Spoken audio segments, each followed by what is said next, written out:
بسم الله الرحمن الرحیم. په نن درس کې د اول سپاره سوره بقره ټوټل خلاصه دا ان شاء الله بیانېږي. بقره په عربي کې دغه غوا ته ویل کېږي او په دې صورت کې د غوا تذکره شوې ده او د غوا واقعه بیان شوې ده. د وجنه د صورت ته سوره بقره ویل کېږي او د دغه صورت په شروع کې حروف مقطعات دي. الف لام میم. مقطعات دا د مقطعه جمع ده او دا د قطع مشتق ده. قطع وای کټ کولو ته. نو چونکې دا حروف چې کوم دي دغه بالکل هر یو حرف ځان ته په کټ کولو سره ویل کېږي. الف لام میم د وجنه د ته حروف مقطعات وای. او د دې صورت سپاره په شروع کې چې کوم حروف مقطعات دي د دې معنی د الله تعالی نه بغیر بل هیڅ څوک نه پیژني. صرف الله تعالی ته د دې حکمت او د دې معنی معلومات شته، علم شته. د الله تعالی نه بغیر هیڅ څوک د ترجمه دا نه پیژني. د دې بنیادی حکمت څه ده؟ عرب د فصاحت او د بلاغت باوجود د دغه حروف مقطعات ترجمه نشي کولای، ځکه چې الله تعالی دا حکمت بیانوي چې قرآن کریم دا دومره زیات فصیح او بلیغ ژبه ده چې د حروف مقطعات ترجمه د معنی بغیر بل هیڅوک نشي کولای. نو عرب چې کومه دي فصاحت او بلاغت باوجود بیا هم د دې ترجمه نشي کولای.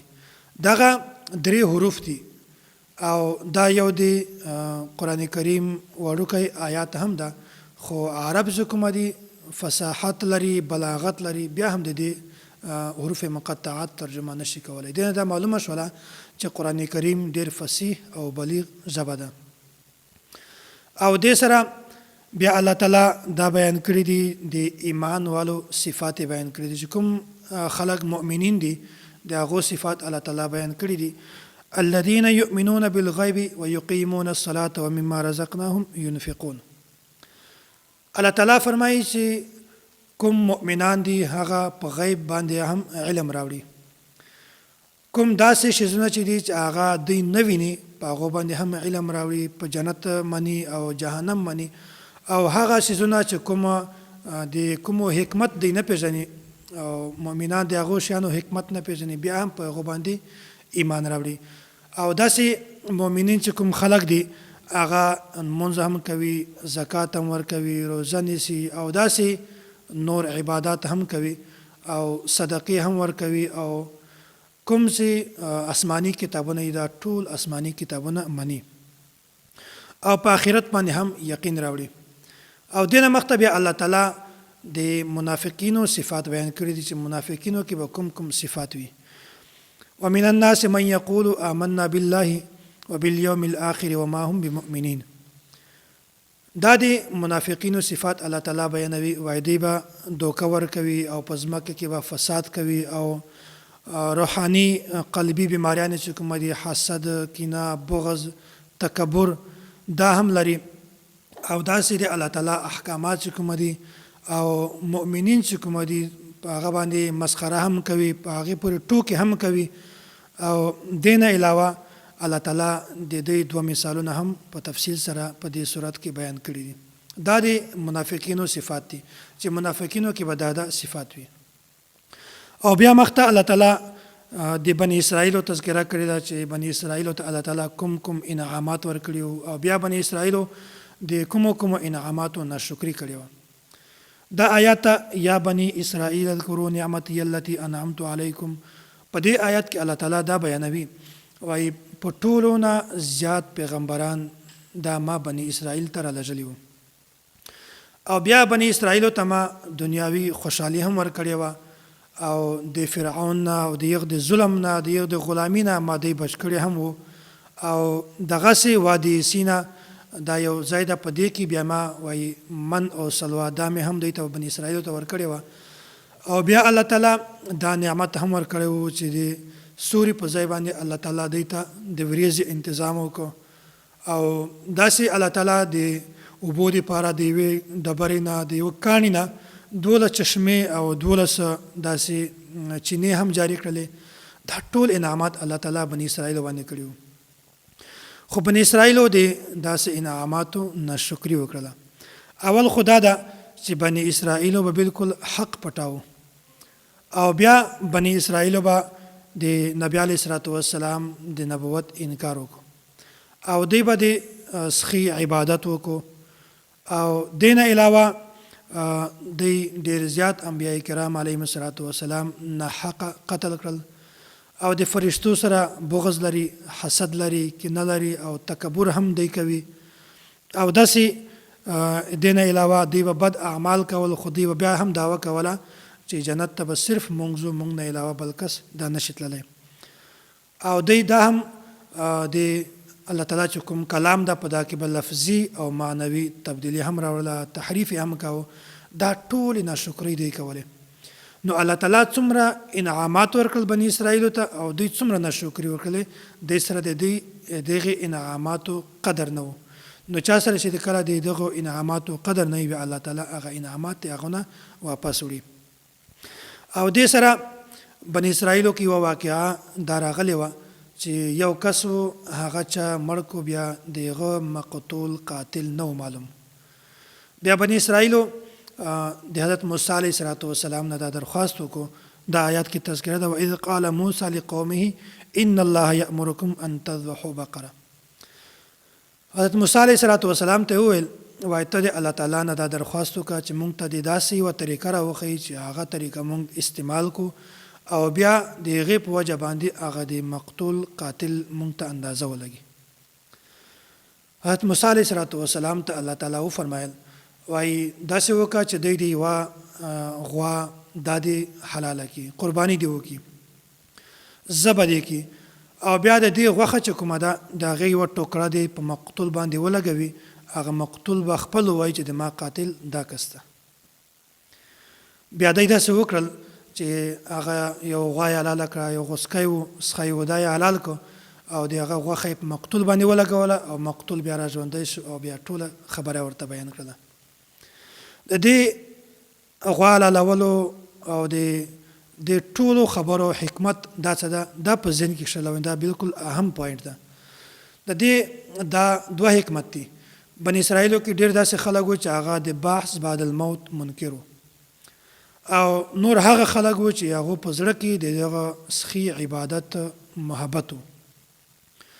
نو الله تعالی په دې وجه باندې د دواړو تردید وکړي.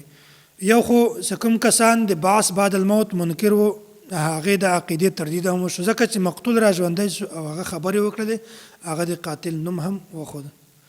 دې د وجې نه چې کوم کسان د دوباره د را ژوندي کولو منکر و، هغې د عقیدې د نظریې تردید هم وشو. دا باطله عقیده او نظریه وه د دوی والا. او دومره چې د دوی کومه باطله عقیده نظریه وه چې دوی د یوه سخي عبادت کاوه، د هغه محبت یې لاره په زړه کې، الله تعالی ورته وفرمایي چې دا سخی د حلال کړي. دې د وجې نه د دوی په زړه کې به د دوی محبت دغه سره بالکل کم شي. نو دا هم د دوی یوه باطله غلطه نظریه او الله تعالی د دې هم تردید وکړی. نو الله تعالی په بني اسرائیلو باندې څومره زیات انعامات کړي وو، خو دوی د ټولو انعاماتو ناشکري وکړله. او مخته الله تعالی فرمایي: وما انزل على الملكين ببابل هاروت و ماروت. الله تعالی دوه فرشتې دا را نازلې کړلې. بابل دا یو مقام ده، په دې باندې را نازلې کړلې دوه فرشتې وي او دغه دواړو فرشتو ته الله تعالی د سحر او د جادو علم ورکړی و. دا صرف د دې وجې نه د ازمایښت لپاره الله تعالی را نازلې کړې وې چې زه وګورم چې کوم خلک دي چې هغه قصدن کفر اختیاروي، او زه وګورم چې هغه کوم خلک دي چې هغه وحی او د جادو په منځ کې فرق معلوم کړي. نو دا صرف الله تعالی د ازمایښت لپاره دا دوه فرشتې را لېږلې وي. د تفصیل ضرورت نشته، بس مطلقاً خلاصه بیانول دا مقصود دي.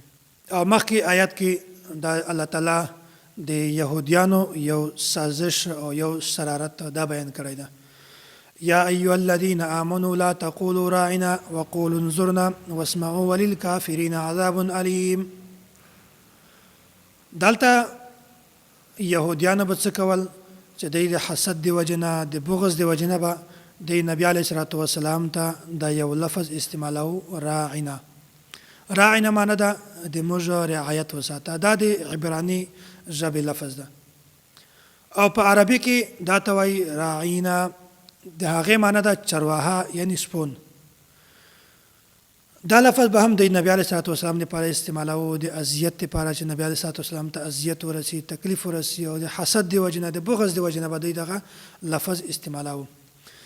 او دا منځ کې صحابه کرامو هم راعینا دا لفظ نبی علیه السلام لپاره استعمالوه، خو هغه وجه دا وه چې دوی ته دغې لفظ معنی پته نه وه، ځکه چې هغه د عبراني ژبې یو لفظ او صحابه کرامو ته دغې معنی پته نه وه چې مطلب یې څه شی ده، معنی یې څه شی ده.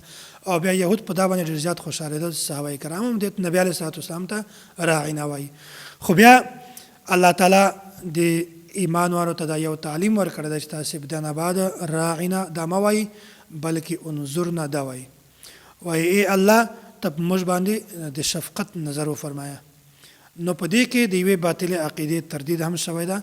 د یهودیانو چې کومه عقیده او نظریه یې وه، نبي علیه صلات وسلام لپاره به چې کوم لفظ استعمالوه د هغې تردید یې وکړو او مؤمنانو لپاره دا یوه خبره هم بیان کړله چې تاسې په دې نه بعد انظرنا واللفظ دغه استعمالوي. او مخته دا یوه خبره ده چې د یهودیانو چې کومه بیغه وه، کعبه وه، کوم ځای ته به سجدې لګولې هغه بیت المقدس و، او د مسلمانانو چې کوم هغه بیت الله وه. او مشرکینو هم بیت الله خوښوله، خو په دې منځ کې الله تعالی مسلمانانو ته حکم وکړو چې تاسې بیت المقدس قبله جوړه کړئ، تاسې د بیت المقدس طرف ته مخ واړوئ. ولله المشرق والمغرب فاینما تولوا فثم وجه الله.